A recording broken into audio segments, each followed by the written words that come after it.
Good morning all of you. तो आप सभी का स्वागत है आपके अपने चैनल साइंस दीवाने में। तो जो वीडियो को देख रहे हैं फटाफट से वीडियो को लाइक कीजिए, अपने दोस्तों के साथ में शेयर कीजिए और जो इस चैनल में नए आए हैं प्लीज चैनल को सब्सक्राइब कीजिए। चाहे और वहां पे बेल आइकन है, चाहे उसको तोड़ो फोड़ो, लेकिन उसको जरूर बेल आइकन को आपको क्या करना है, प्रेस करना है, ताकि क्या हो, जब भी इसमें कोई हम नई वीडियो हम रोज अपलोड करते हैं, आपकी सुबह 7 बजे केमिस्ट्री की क्लास होती है, वो चलती है आपकी लाइव, ठीक है। तो आपको क्या करना है, उसके जो नोटिफिकेशन आपको आ जाएगा। तो आज हम पढ़ेंगे विलियन में जो हमारा टॉपिक है क्या है, हेनरी का नियम। तो उससे पहले हम थोड़ा देख लेते हैं, समझ लेते हैं कि हम इसमें है हमारे पास में कि जो गैस होते हैं उनकी द्रव्यों में क्या कैसी विलीयता होती है, मतलब गैसों की द्रव्यों में विलीयता किस प्रकार से होती है, या वो घुलते हैं नहीं घुलते हैं, या उनका प्रेशर क्या करना है, ज्यादा करना पड़ता है या कम करना पड़ता है। देख लेते हैं कि फॉर एग्जाम्पल हम यहाँ पे ले लेते हैं कि अगर हमारे पास यहाँ पे क्या है, आपके पास में अगर कार्बन डाइऑक्साइड है, ठीक है, कार्बन डाइऑक्साइड क्या होती है, गैस होती है। तो अगर हम यहाँ पे एक ग्लास लेते हैं और इसमें हम पानी मिलाते हैं, ये क्या हो जाएगा हमारा, ये हो जाएगा हमारा द्रव। तो अगर हम इस गैस को, ठीक है, इस गैस को इस द्रव में मिलाते हैं तो ये क्या हो जाएगा, यहाँ पे कुछ तो यहाँ पे गैस तो घुल तो जाएगी, लेकिन क्या होगा, ऐसा तो नहीं है कि बिल्कुल ही घुल जाएगी, लेकिन असंभव भी नहीं है कि नहीं घुलेगी, ठीक है। तो इसमें क्या हो जाएगा, घुलेगा तो सही, हल्का फुल्का घुलेगा, लेकिन ये क्या हो जाएगा, यहाँ से ये बुलबुले बन के उड़ जाएगा, ठीक है। तो क्या होगा, यहाँ पे जो आपका कार्बन डाइऑक्साइड गैस है वो द्रव में आते ही क्या हो जाएगी, उड़ जाएगी। अब हमें क्या करना है, हमें तो इसको घुलाना है भाई। आपने अब गर्मियों में हम क्या करते हैं, हम बहुत ज्यादा अगर हम ट्रैवलिंग कर रहे हैं तो एक चिप्स का पैकेट इस हाथ में रहता है और एक कोल्ड ड्रिंक तो इस हाथ में रहता ही रहता है, वो तो सबके, या कोई पॉपकॉर्न, मूवी में भी जाते हो आप, किसी सिनेमा हॉल में चले गए तो पॉपकॉर्न रहेगा आपके पास में, यहाँ पे कोल्ड ड्रिंक रहेगी, कोका कोला हो गया, या जो भी आप पीते हैं, आपको जो भी पसंद है, ठीक है। तो उसमें क्या होती है, वो भी क्या होता है, उसमें द्रव और क्या होता है, गैस होता है। जो आपकी कोल्ड ड्रिंक हो गई, सॉफ्ट ड्रिंक हो गई, ठीक है, तो ये क्या होती है, आपकी गैस और द्रव का मिश्रण होता है। तो इसी तरीके से अगर हमें इस कार्बन डाइऑक्साइड को इसमें अच्छी तरीके से घुलाना है, ठीक है, किसमें, द्रव में, पानी में, तो हम क्या करेंगे, इसका जो कार्बन डाइऑक्साइड है इसका हम क्या कर देंगे, या जो पानी है उसका हम क्या बढ़ा देंगे, यहाँ पे दाब बढ़ा देंगे। जितना दाब हम बढ़ाएंगे उतना ही ये अच्छे से ये कार्बन डाइऑक्साइड इसमें घुल जाएगी। अगर हम इसमें दाब नहीं बढ़ाएंगे तो ये घुलेगी नहीं, आधी मात्रा में घुल जाएगी, लेकिन क्या हो जाएगी, फिर उड़ जाएगी। जैसे मैंने आपको बताया ना कि हम जैसे ही मिला रहे हैं वो क्या भाप बन के उड़ रही है। इसी तरीके से अगर हमने दाब बढ़ाया तो ये क्या हो जाएगी, अच्छे से यहाँ पे ये घुलनशील हो जाएगी। जितना ज्यादा हम दाब बढ़ाएंगे उतना ज्यादा हमारा जो गैस होगा वो द्रव में क्या हो जाएगा, घुलनशील हो जाएगा। तो ये इसी के पे आपके हेनरी हैं, उन्होंने क्या एक नियम प्रतिपादित किया है, ठीक है। तो यहाँ पे क्वेश्चन आपसे किस तरीके से पूछा जाता है कि हेनरी नियम क्या है और इसकी उपयोगिता और सीमाएं लिखिए, ठीक है। अब कोई भी चीज है उसकी कुछ ना कुछ लिमिटेशन होती है, इसी तरीके से जो हेनरी है, ठीक है, उसकी भी कुछ, हेनरी नियम की भी कुछ लिमिटेशन है। तो 1803 में जो विलियम हेनरी थे तो उन्होंने द्रवों तथा गैसों के बीच में जो उनका जो मिश्रण है उसमें उन्होंने एक नियम प्रतिपादित किया। तो वो नियम क्या है कि चलो पहले हम देख लेते हैं। मैंने बताया ना सन 1803 में विलियम हेनरी ने द्रवों और गैसों में विलीयता पर, अब हमारा दाब भी था, मैंने बताया था आपको, जितना ज्यादा दाब बढ़ेगा उतना ज्यादा वो गैस द्रव में घुलनशील होगा। दाब परिवर्तन के प्रभाव को व्यक्त करने के लिए एक नियम प्रतिपादित किया। नियम क्या है कि स्थिर ताप, याद रखना क्या है, टेम्परेचर कांस्टेंट है, ठीक है, स्थिर ताप पर किसी द्रव में घुलित गैस, ठीक है, कि कोई द्रव है अगर जो उसमें घुलित गैस है उसका जो द्रव्यमान है, घुलित गैस का जो द्रव्यमान है वो उस पे आरोपित साम्य अवस्था दाब के क्या होता है, समानुपाती होता है। क्लियर हुई बात क्या है कि स्थिर ताप पर किसी विलयन में, क्या बोला मैंने, टेम्परेचर कांस्टेंट होगा और उस विलयन में जो घुलित गैस का द्रव्यमान होगा वो उसके साम्य अवस्था दाब के क्या होता है, समानुपाती होता है। क्लियर। चलो हम एक थोड़ा सा देख लेते हैं एक डायग्राम से।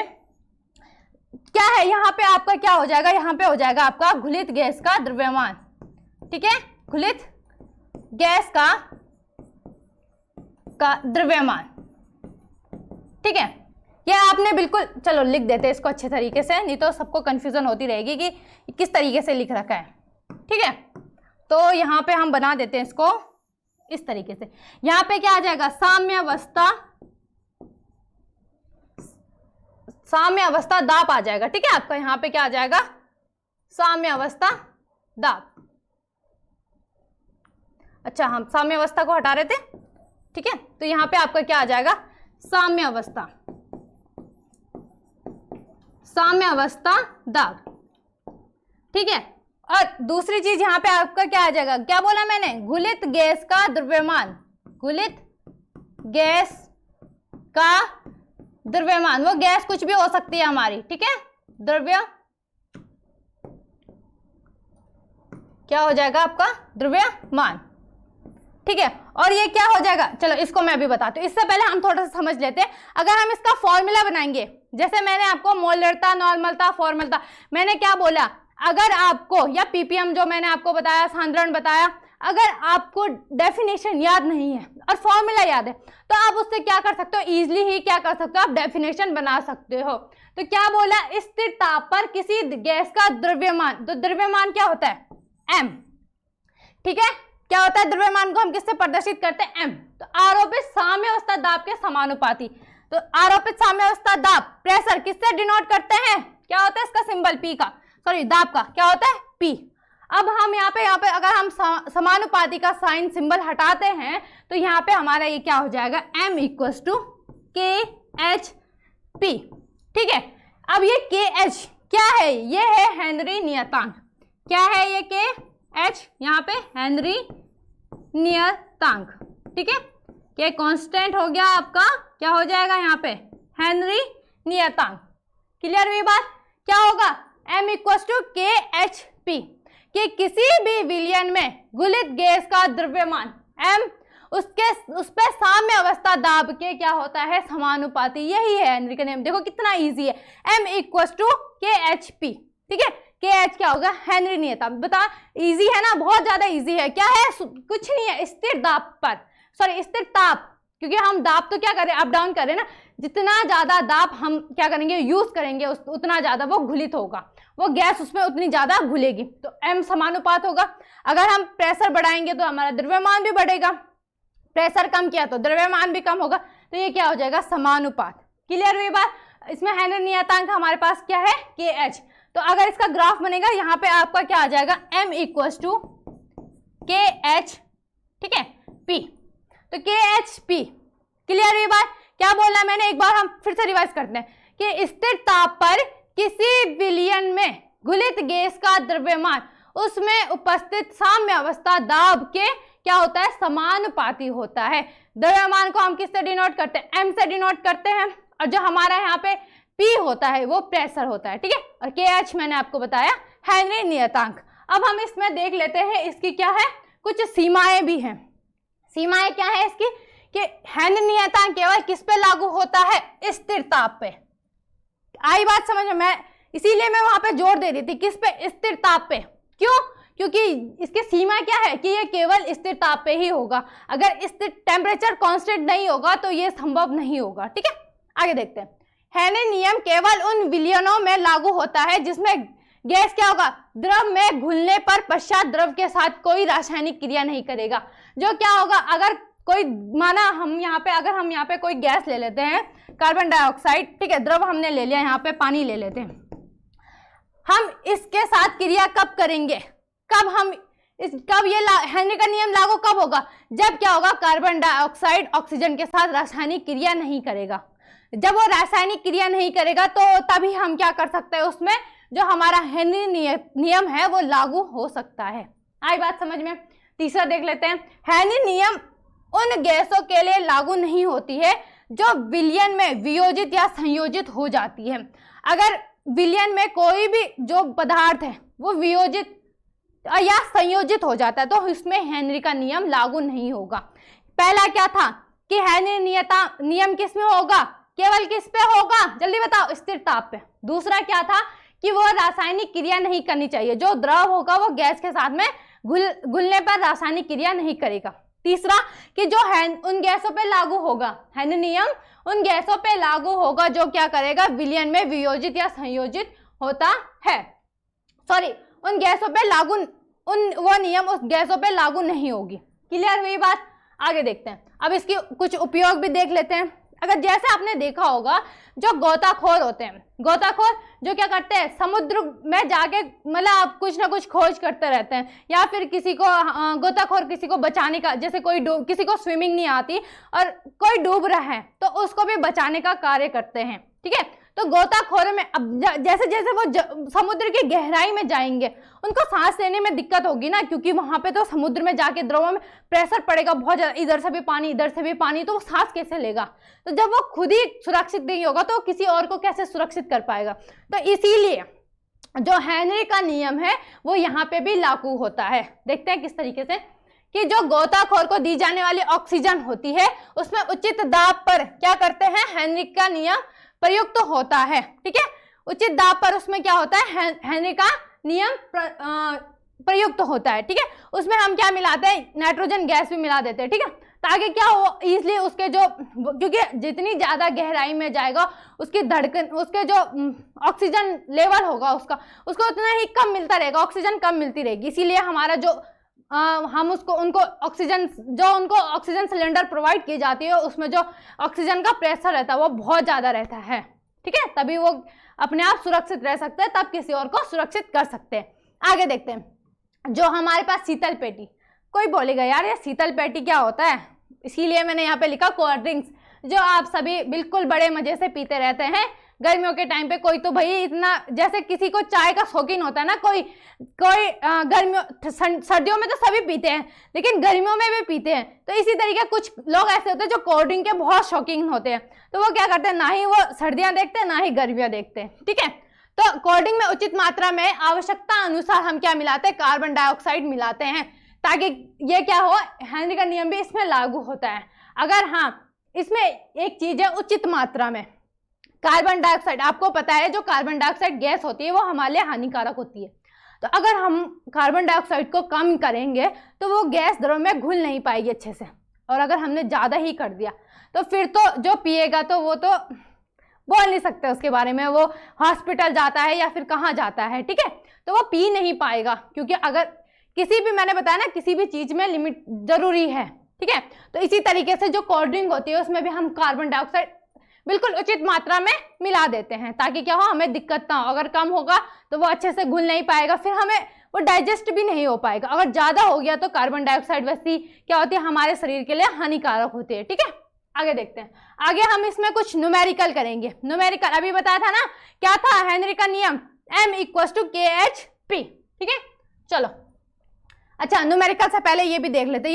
ये क्वेश्चन, ये जैसे हमारे पास ना, मैंने आपको अणुभार बताया था, संयोजकता बताई थी, तुल्यांकी भार, तो उससे हम क्या कर रहे थे, जब आप पिछली वीडियो देखोगे तो उसमें हम क्या कर रहे थे, जो न्यूमेरिकल थे तो इजीली हम सॉल्व कर पा रहे थे ना, क्योंकि हमें अणुभार भी पता था, उसमें तुल्यांकी भार भी पता था, और जो हमारी अम्लता, क्षारकता, ये संयोजकता, वो भी हम इजीली निकाल देते थे, मतलब वो पता ही होता था, याद ही रहते थे आपको। ठीक है, तो जैसे यहाँ पे हीलियम है, तो हीलियम का टेम्परेचर कितना होगा, 293 केल्विन।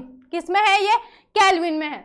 दूसरा, अगर यहाँ पे हम इसका हेनरी नियतांक देखते हैं तो हीलियम का कितना होता है, 144.97। ठीक है, कितना होता है, 144.97।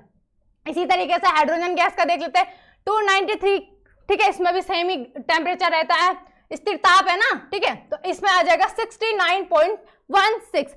अच्छा, कुछ बच्चे कैसे पढ़ते हैं पॉइंट के बाद, किसी ने पढ़ा 69.16, ये गलत होता है, ऐसे नहीं पढ़ते हैं। क्या पढ़ते हैं, 69.16। ठीक है, ऐसे नहीं कि आप 16 पढ़ रहे हो, 84 पढ़ रहे हो, 86 पढ़ रहे हो पॉइंट के बाद, तो 86, 84 इस तरीके से पढ़ोगे। इसी तरीके से अगर हम नाइट्रोजन का देख लेते हैं तो नाइट्रोजन में ये क्या हो जाएगा, 293, और इसमें आ जाएगा 76.48। ठीक है, अगर हमारा टेम्परेचर यहाँ पे 303 रहता है तो ये हो जाएगा 88.84। इसी तरीके से ऑक्सीजन का अगर टेम्परेचर हमारे पास 293 केल्विन रहता है तो यहाँ पे क्या आ जाएगा, 34.86। इसी तरीके से ऑक्सीजन का अगर हमारे पास टेम्परेचर 303 होगा तो यहाँ पे हमारा जो हेनरी नियतांक के H है उसका मान कितना होगा, 46.82। यहाँ पे भी देख लेते हैं, ऑर्गन देख लेते हैं, 298 का जो हमारा हेनरी नियतांक है वो कितना हो जाएगा 40.3। कार्बन डाइऑक्साइड का 298 केल्विन पे कितना हो जाएगा हेनरी नियतांक 1.67। क्या बोला मैंने 1.67। ठीक है। फॉर्मल्डिहाइड इसका क्या हो जाएगा, फॉर्मल्डिहाइड का फॉर्मूला फटाफट से कमेंट में लिख दीजिए। क्या होता है HCHO। ठीक है। क्या होता है 298 और कितना हो जाएगा 1.83 इंटू 10 की पावर -5। ठीक है। अगर हम इसको -5 ना लिखते हैं तो हम क्या लिखेंगे 1.8 क्या है 3 अपॉन में 10 की पावर, तब ये कहा चला जाएगा अपॉन में। इसी तरीके से मेथेन का फॉर्मूला बताइए CH4, फटाफट के कमेंट कीजिए। क्या होता है CH4। तो इसका अगर 298 केल्विन टेम्परेचर होगा तो इसका जो हेनरी नियतांक है वो कितना हो जाएगा 0.413। विनाइल क्लोराइड है, इसका 298 और जो हेनरी नियतांक है वो कितना हो जाएगा 0.611। इसी तरीके से आपको कुछ न्यूमेरिकल मिलेंगे, उसी में क्या होगा, आपको क्या दिया होगा उनका हेनरी नियतांक आपको निकालने के लिए, या तो निकालने के लिए दिया होगा या आपको गिवन होगा। क्लियर हुई बात। आगे देखते हैं न्यूमेरिकल के आगे बढ़ते हैं। क्या है न्यूमेरिकल 290 के ताप पर, ठीक है 298 केल्विन ताप पर ऑक्सीजन को जल में घोलने पर उसमें जो हमारा यहाँ पे 12 एटीएम याद करो, एटीएम से क्या याद आ रहा है प्रेशर, दाब का जो यूनिट होता है वो एटीएम। ठीक है 12 एटीएम की आवश्यकता होती है। तो इस पर जो आपका ऑक्सीजन तथा हाइड्रोजन है जल है, ठीक है H2O के मध्य हेनरी नियतांक KH कितना दे रखा 0.84 ग्राम दे रखा। तो घुलित गैस का द्रव्यमान किससे डिनोट करते हैं स्मॉल m से। ठीक है। तो आप यहाँ पे क्या लिखोगे, क्या क्या गिवन है, जो सबसे पहले जो गिवन है वो लिखिए। ठीक है। तो यहाँ पे दाब आपको कितना दे रखा P = आपको दे रखा 12 ATM। ठीक है। दूसरी चीज आपको क्या दे रखी है यहाँ पे हेनरी नियतांक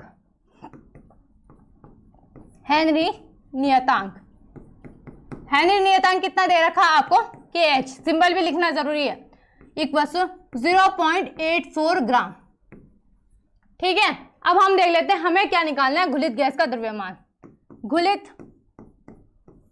गैस का द्रव्यमान, तो घुलित गैस का द्रव्यमान m, ये हमें फाइंड आउट करना है।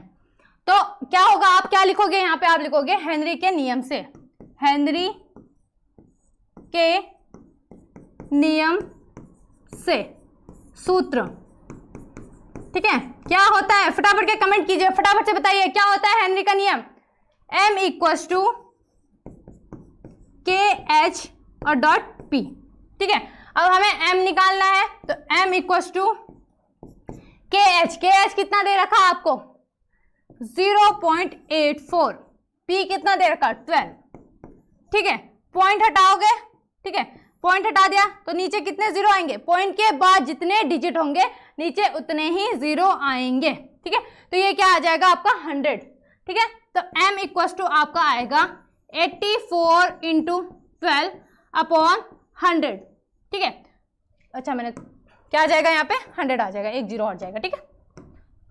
फटाफट से कैलकुलेट कीजिए, बताइए जल्दी कैलकुलेट करके क्या आ रहा है, जल्दी बताइए कमेंट बॉक्स में लिखिए। तो ये आ जाएगा आपका लगभग 10.08 ग्राम। द्रव्यमान की यूनिट क्या होती है, ग्राम होती है ना। तो आप क्या लिखोगे, अब जो हमारा यहाँ पे तो आप लिखोगे तो घुलित गैस का द्रव्यमान क्या आ जाएगा, m = आपका क्या आ जाएगा 10.08 ग्राम। ठीक है। जल्दी कमेंट करिए किस किस का इतना आ रहा है 10.08 ग्राम, जल्दी बताइए।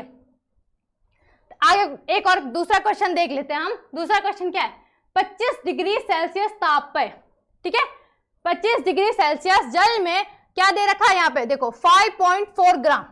ग्राम से क्या याद आ रहा है, द्रव्यमान दे रखा है। ठीक है। तो अब जो दे रखा है वो लिख दीजिए पहले फटाफट से।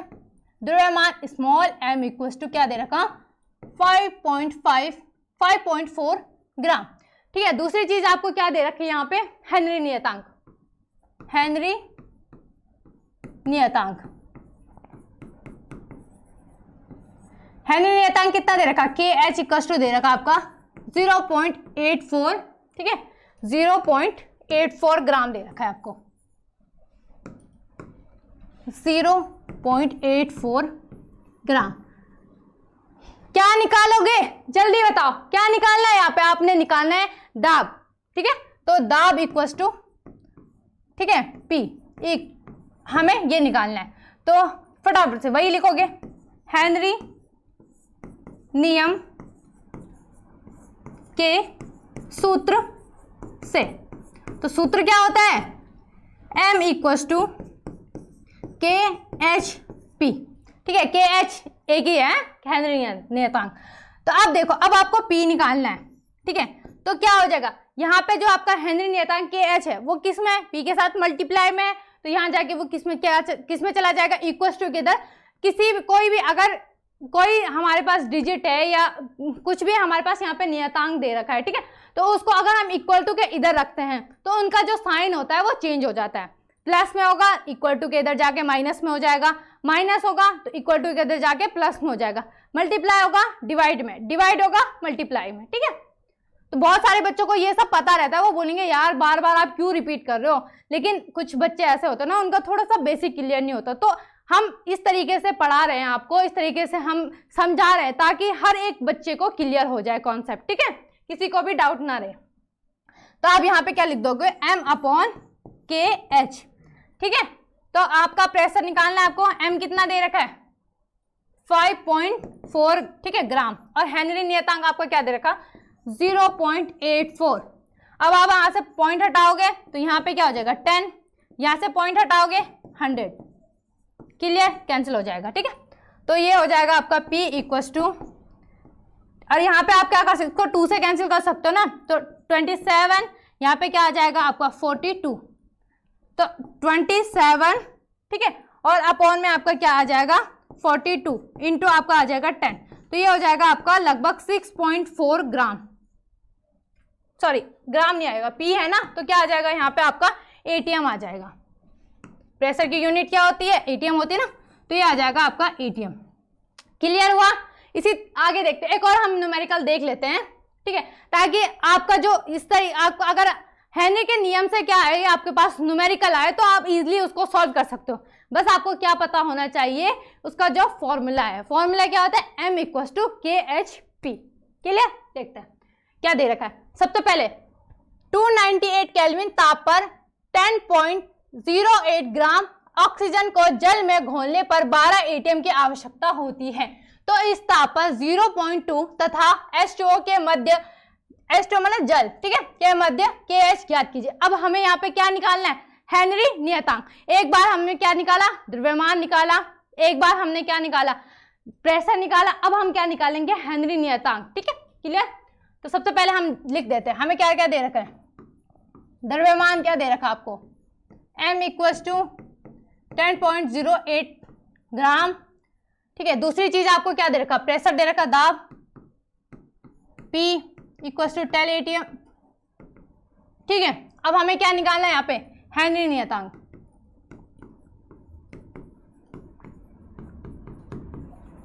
क्या हो जाएगा KH, ये निकालना है, ठीक है। इसी तरीके से फिर अगेन हेनरी नियम के सूत्र से क्या हो जाएगा, M इक्वल्स टू KHP, ठीक है। अब यहाँ पे हमें क्या निकालना है, KH निकालना है, तो क्या हो जाएगा P/M, ठीक है। क्या हो जाएगा आपका P/ क्या, अच्छा इस तरीके से आप कुछ को ना ये समझ में नहीं आएगा कि ये कैसे आया, डायरेक्ट नहीं लिखती हूँ मैं, थोड़ा समझा के लिख दूँ, ठीक है। इसको अगर आप यहाँ लिखोगे तो ये क्या हो जाएगा M/ क्या आएगा आपका यहाँ पे M/KH, ये क्या हो जाएगा P एज इट इज रहेगा, ठीक है। अगर हम इसको यहाँ, अगर हम क्या करते हैं, इस P को इधर लिखते हैं, ठीक है, या फिर आप क्या कर सकते हो, डायरेक्ट आप यहाँ पे P को, एक काम करते हैं हम डायरेक्ट P को लिखते हैं, कॉम्प्लिकेट नहीं करते हैं, ठीक है, चीजों को। तो हम क्या करते हैं M/P, तो ये क्या हो जाएगा KH निकल जाएगा, ठीक है, कॉम्प्लिकेट बिल्कुल नहीं करना है, ठीक है। चलो अब हमारे पास यहाँ पे M/P है, तो अब यहाँ पे KH निकाल सकते हो ना। M क्या है आपका, कितना दे रखा, KH equals to 10.08 gram, upon आपको प्रेशर, प्रेशर कितना दे रखा आपका 12 ATM, ठीक है। तो KH आएगा आपका लगभग, फटाफट से कैलकुलेट कीजिए, आप कमेंट बॉक्स में लिखिए कैलकुलेट करके कितना आ रहा है। ये आएगा आपका 0.84 KH। हेनरी नियतांक का यूनिट भी क्या आ जाएगी आपके ग्राम में आ जाएगी। क्लियर हुआ? इसी तरीके से आपके पास न्यूमेरिकल आएंगे, किसी में आपको दाब निकालना है, किसी में आपको ताप निकालना है, ठीक है, ताप नहीं, किसी में आपको दाब निकालना है, किसी में हेनरी नियतांक निकालना है, किसी में आप क्या निकालोगे, द्रव्यमान निकालोगे। तो इसी तरीके से आपके पास कुछ नहीं है, इसमें इजी है बहुत। क्या था कि स्थिर ताप सीमाएं भी, अगर आपको केवल एक चीज याद होगी तो आप पूरा हेनरी नियतांक का जो टॉपिक है वो अच्छे से आपको समझ में आ जाएगा और अच्छे से पेपर में आप लिख लोगे, ठीक है। उसमें एक चीज और है कि 1803 में हेनरी ने गैस तथा द्रव्यों में विलयता के संबंध में क्या दिया, नियम प्रतिपादित किया। ये लिखना जरूरी है, होगा तो मतलब होगा तो इससे बहुत कुछ क्या होगा, इससे आपका जो लिखने की जो शैली है वो थोड़ी अट्रैक्टिव होगी, ठीक है। मतलब अकॉर्डिंग टू और जो और बच्चे हैं उनके अकॉर्डिंग आप ज्यादा आपका जो शैली होगी वो अच्छी रहेगी। मतलब उनको जो एग्जामिनर होगा उसको क्या चाहिए, उसको यही चाहिए कि जो बच्चा है वो थोड़ा एक्स्ट्रा ऑर्डिनरी होना चाहिए, तभी तो उसके 100 में से केमिस्ट्री में 95 प्लस होंगे, या 100 में से तो 100 आ भी सकते हैं, कोई बड़ी बात नहीं। मतलब बड़ी बात तो खैर प्रैक्टिस, रिवीजन, पढ़ाई, ठीक है, ये सब जरूरी है। और अगर आप सोचोगे कि एग्जाम से 1-2 दिन पहले पढ़ के हो जाएगा या 1 हफ्ते हम पढ़ लेते हैं पहले, तो ये बहुत बड़ी गलतफहमी है। क्यों? क्योंकि आप पढ़ तो लोगे, कितना आप अपने माइंड में कितना स्ट्रेस पालोगे, एक ही पेपर थोड़ी ना है, केमिस्ट्री का, फिजिक्स का पेपर होगा आपका, मैथ्स का होगा। तो क्या करना है आपको, 1 घंटा एक सब्जेक्ट को दीजिए, ठीक है। और जो आपका फेवरेट सब्जेक्ट है उसको तो आप थोड़ा कम कीजिए, क्योंकि फेवरेट है तो भैया आपको अच्छी खासी नॉलेज उसमें होगी। तो केमिस्ट्री में क्या करना है आपको, 1 घंटा रोज थोड़ा सा उसको पढ़ना है, थोड़ा देखिए क्या बोल रहा है इसको, उसके एक्सपेरिमेंट देखिए, उसको समझिए, उसके न्यूमेरिकल कीजिए, ठीक है। तो आज के लिए इतना ही रखते हैं, मिलते हैं हम नेक्स्ट वीडियो के साथ।